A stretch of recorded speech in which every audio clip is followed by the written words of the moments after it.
आजची रेसिपी आहे उडीद डाळ, जी पांढरी उडीद डाळ असती विदाऊट सालाची, ती साल काढलेली. तर ही 2 पळी घेतलेली आहे मी. तर आता ह्याची मी दाल फ्राय बनवणार आहे. जसं तुरीच्या डाळीचं दाल फ्राय असते तसं. तर ही उडीद डाळ मी स्वच्छ 2 वेळा धुवून घेत आहे. चांगली चोळून घेतो, कारण की ह्याच्यामध्ये जो व्हाईटपणा असतो तो निघून जावा. एक मोठा कांदा चिरलाय, एक टोमॅटो चिरलाय, थोडीशी कोथिंबीर चिरली आहे, 5-6 लसूण पाकळ्या घेतल्यात, त्याची सालं काढल्यात, अर्धा इंच आलं घेतले आणि दोन्हीची पेस्ट केलेली. याच्यामध्ये मी पाणी गरम करायला ठेवले आणि फ्राईंग पॅनमध्ये तेल गरम करायला ठेवले. आता याच्यामध्ये मी मोहरी, जिरे फोडणीसाठी तयारी करत आहे. त्यात मी कांदा घालत आहे,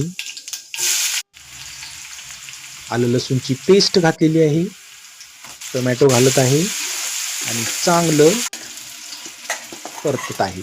आता ह्याच्यात मी उडीद डाळ घातलेली आहे आणि उडीद डाळ सुद्धा परततो. ह्याच्यामध्ये हळद घातली आहे, नंतर हिंग घातले, तिखट घातले आणि मीठ घातले. डायरेक्ट हे सगळं घालून व्यवस्थित मी एकजीव करून परतणार आहे आणि छान तेलामध्ये झाकण ठेवून एक 10 मिनटं शिजू देणार आहे.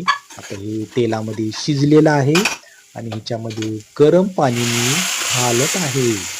आता हे गरम पाणी घातलेलं आहे. आता ह्याच्यामध्ये चांगलं डाळ शिजू द्यायची, कारण की डाळ ही चिकट असते आणि कच्ची असते, त्यामुळे लवकर शिजत नाही.